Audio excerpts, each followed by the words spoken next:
आज सिडकोमध्ये बैठक झाली जॉईंट एमडी बरोबर आणि या बेलापूर मतदारसंघामध्ये किंवा नवमुंबईमध्ये काही मंदिरं लोकांनी पूर्वी बांधलेले 40 वर्ष झालेले आहेत. त्यांनी ज्यावेळी वसाहत निर्माण झाली त्यावेळी प्रत्येकाला वाटलं आपल्या इथे देव पूजापाठ करायला मंदिर असावं, बुद्ध विहार असावे. वेगवेगळ्या लोकांनी वेगवेगळ्या पद्धतीने आपापल्या समाजाची, कोणी सेवारामचं, कोणी अय्यप्पाचं, कोणी अंबे मातेचं, कोणी दुर्गा मातेचं, अशा पद्धतीने ही मंदिरं बनवलेली आहेत. ती कोर्टाच्या काही लोक कोर्टात गेल्यामुळे कोर्टाचा आदेश आलेला आहे की काही जागा व्हेरीफाय करून तोडा वगैरे.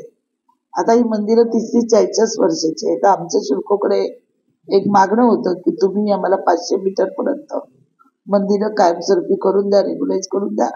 आम्ही जे काही सामाजिक न्याय असतो, ज्या पैसे भरायचं असतं सोशल, तो आम्ही भरायला तयार आहोत. म्हणून त्यासाठी ही बैठक झाली. त्याच्यानंतर त्यांनी सांगितलं की जी जुनी मंदिर आहे त्यांना आम्ही काही हात लावणार नाही, पण आताच कुठल्या शिडकोच्या जागेवर काही बनत असेल नवीन बांधकाम तर ते आम्ही तोडत त्याच्यावर कारवाई करू.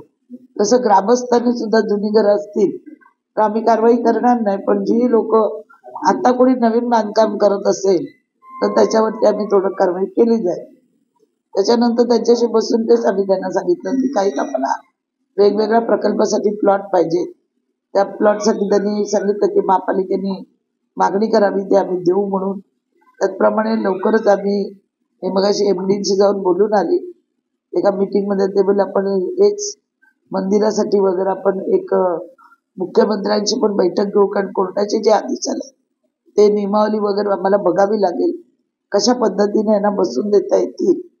त्यासाठी आम्ही नक्कीच प्रयत्न करू, पण जुनी आहेत त्यांना कुठेच हात लावलं जाणार नाही.